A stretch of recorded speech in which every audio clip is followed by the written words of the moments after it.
en rétrospective. Yasmine Abdel-Fadel. Pas besoin d'autres témoins, là. C'est possible, là. Antoine C'est Robitaille. une décision, mais ça a un coût. C'est toujours payant. Notre devise. La rencontre, Abdel-Fadel, Robitaille. Bonjour les amis.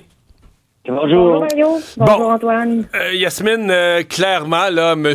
Trudeau, ce n'est pas par des subterfuges ou des trucs de procédure qui va éviter de faire face à la musique si Pierre Poilievre veut défier le gouvernement par une motion de non-confiance. Puis là, il met en disant il n'y a pas de problème, si vous voulez nous faire tomber, on va y aller. Là. Il met le singe sur les épaules de Pierre Poilievre. Assurez-vous, M. Poilievre, d'avoir l'appui et du NPD et du Bloc. On ne sait pas à quel point le Bloc va voter avec le gouvernement, mais depuis hier, là, Mario, il faut que je te dise, j'ai commencé à faire des calculs. Oh. Si des élections étaient déclenchées le 25 septembre, donc mercredi prochain, Ouais, ça nous enverrait à un jour du vote entre le 31 octobre, 36 jours minimal au fédéral, ou le 14 novembre. Et Mario, pendant la campagne électorale, là, ça marche pas. Tu sais pourquoi ça marche pas? Il y a des élections législatives provinciales en Colombie-Britannique, au Nouveau-Brunswick et en Saskatchewan. Puis il y a une élection américaine qui est quand même, je comprends que c'est le pays voisin, mais qui est tellement suivi chez nous, tellement surveillé. Donc tu dis, tu aurais une élection américaine, 3 élections dans des provinces, puis une fédérale qui embarquerait là-dedans tout à coup. Ça marcherait pas, là. Ça marcherait pas. De toute manière, là, je pense que il n'y a personne qui va aller en élection alors que des provinciales, des élections générales provinciales ont lieu dans des provinces, pas n'importe quelle province. Là, la Saskatchewan, c'est important pour les conservateurs. Il y a la Colombie-Britannique, il y a le Nouveau-Brunswick. Je pense qu'ils vont regarder ça, moi, le NPD et même les conservateurs. Ils vont dire, ouais, tu sais quoi, on va peut-être pas pousser fort pour que le Bloc fasse tomber, quoique je pense qu'ils sont prêts à prendre ce risque-là, les conservateurs, tellement les sondages sont bons pour eux. Mais de plus en plus, je pense que non seulement c'est irréaliste, là, mais ça serait même pas stratégique pour bien du monde. Là, d'avoir les yeux, les oreilles tournées vers et les provinciales. Il y a aussi des municipales dans certaines régions et les élections américaines. Ouais. Je pense que c'est pour ça qu'il a collé le bluff de Pierre Poilievre, Justin Trudeau. Antoine, tu vois comment, parce que la pression risque d'arriver sur le Bloc, là. Tu vois comment la position du Bloc, parce qu'il y a plusieurs enjeux. Si la motion porte sur la taxe carbone, le Bloc peut dire, moi, je vote pas avec les conservateurs sur une question de changement climatique, je suis pas d'accord avec eux sur le fond, je voterai jamais avec eux. Mais là, en même temps, le Bloc va se faire accuser de maintenir le gouvernement Trudeau artificiellement en place. Le Bloc peut être tenté, avec sa victoire de lundi, de dire, des élections immédiatement, ça serait payant pour moi, je gagnerais peut-être plus de comtés que j'en ai. Comment tu vois la chaîne de raisonnement des François Blanchet, de ses stratèges? Tu l'as pas mal dit. Il y a peut-être la question des aînés qui pourrait lui permettre de se sauver, là, parce qu'il arrête pas de dire qu'il veut sécuriser le pouvoir d'achat des aînés et ça pourrait être une raison pour soutenir Justin Trudeau. Là. Il pourrait aller chercher cette concession-là. On sait qu'il veut faire des gains de ce côté-là. Alors, ça serait un coup de maître. Oui, exactement. Mais en même temps, on l'accuserait, puis les conservateurs seraient les premiers à le faire, de dire, de venir soutenir un parti qui construit un gouvernement qui est considéré comme en fin de vie même. Je lisais le Globe and Mail ce matin qui dit ça n'a plus de bon sens. C'est comme un gouvernement qui a plus de substance et il faut aller en élection. Ouais. Absolument. Le Globe utilise l'expression un gouvernement de zombies pour dire qu'ils sont là, ils marchent là, en mode survie, là, mais qu'ils font plus rien de concret. Là.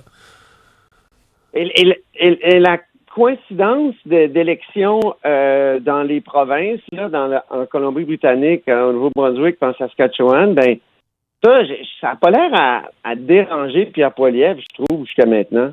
Quand il a été questionné là-dessus, il disait il faut faire tomber Justin Trudeau. Alors, je trouve que Yasmine amène un bon point, mais en même temps, ça n'a pas l'air de faire partie de son calcul.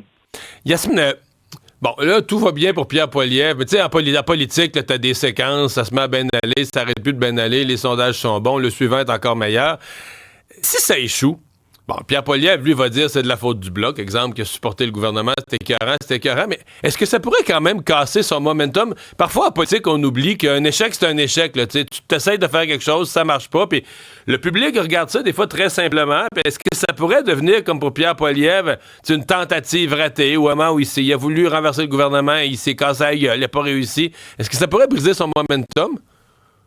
Je suis pas sûre, Mario. Honnêtement, je suis pas sûre que ça pourrait briser son momentum. Ça pourrait surtout alimenter son narratif voulant que c'est un gouvernement bloc libéral, là, que le bloc il appuie les libéraux tout le temps et continue à taper là-dessus parce que là maintenant il va vouloir casser le bloc et lui faire ce qu'il a fait finalement au NPD et le ridiculiser jusqu'au point où le bloc montrait le contraire. Là, il l'a essayé avec le NPD, ça a fonctionné. Jack Meeting a déchiré le mariage, le mariage avec les libéraux.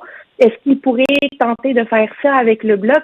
Puis il n'y a pas beaucoup de monde qui suivent non plus la mécanique de faire tomber le gouvernement, la motion de défiance. Puis on le sait, il va y avoir une autre option qui va s'en venir. Ça va être le budget qui pourrait évidemment être une opportunité où tout le monde va dire, vous savez quoi, préparez les autobus, faites chauffer le moteur, on part en élection. Là, j'ai l'impression que les offres sont pas tout à fait alignées pour personne, puis à part pour Pierre Poilievre, parce que les sondages sont bons, mais lui aussi, il sait que en politique, ça prend pas grand-chose pour faire dérailler une intention de vote, là. Ouais.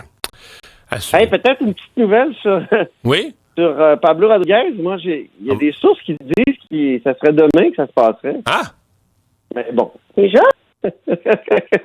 On met ça, on accroche un grelot là, à surveiller. C'est possible. Écoute, ça vaut ce que ça vaut. Là, Antoine, est-ce que c'est quelqu'un qui t'a envoyé cette information-là sur ton téléavertisseur, sur ton pagette? Oh mon Dieu, quelle horreur. On rit, mais c'est quand même épouvantable ce qui est arrivé. Ah oui, on a l'impression d'être dans un film de Jason Bourne. Écoute, c'est incroyable.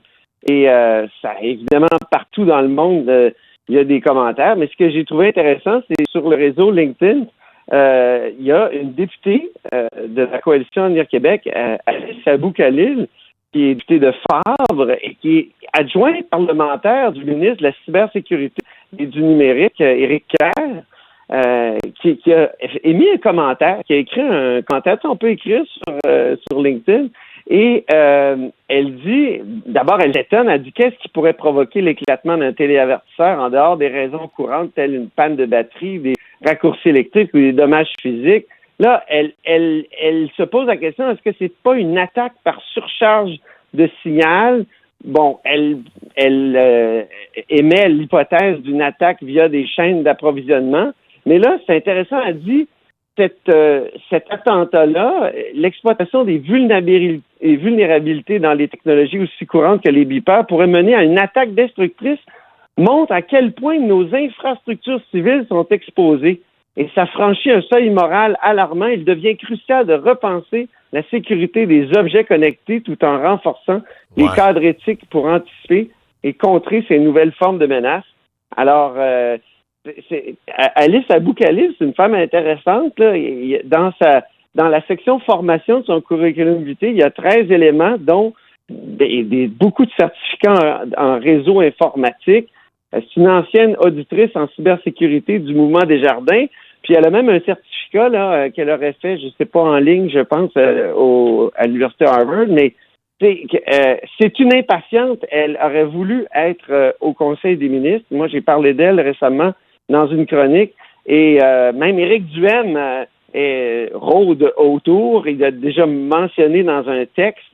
Alors, Mme Khalil embarque dans le débat. J'ai hâte d'y parler aujourd'hui pour qu'elle précise ses inquiétudes et les objets connectés. Qu'est-ce que c'est exactement? Est-ce que c'est nos voitures aujourd'hui et la possibilité de... Ouais. On se comprend, Yasmine, que c'est pas...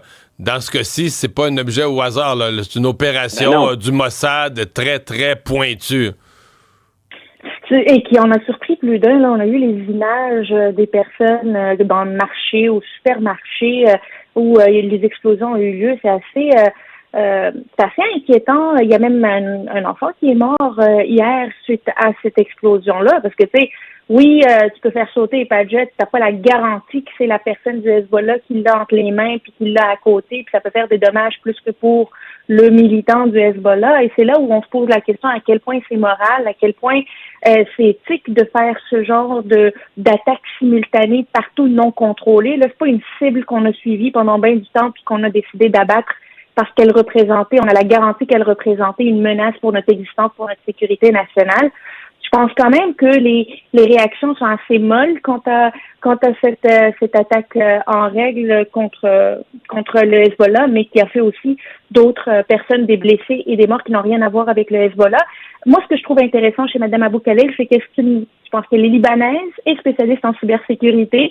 Fait que son message sur LinkedIn, est-ce que c'est avec son chapeau de citoyenne libanaise, puis elle a bien le droit d'avoir des inquiétudes, avec son chapeau de spécialiste en cybersécurité ou avec son chapeau de député ou de bonne question, ça. Au Conseil des ministres? J'aimerais ça savoir c'est quelle casquette elle a mis lorsqu'elle a écrit ce message-là. Disons ça comme ça. C'est une excellente question. Hey, merci à vous deux. Bye bye, à demain.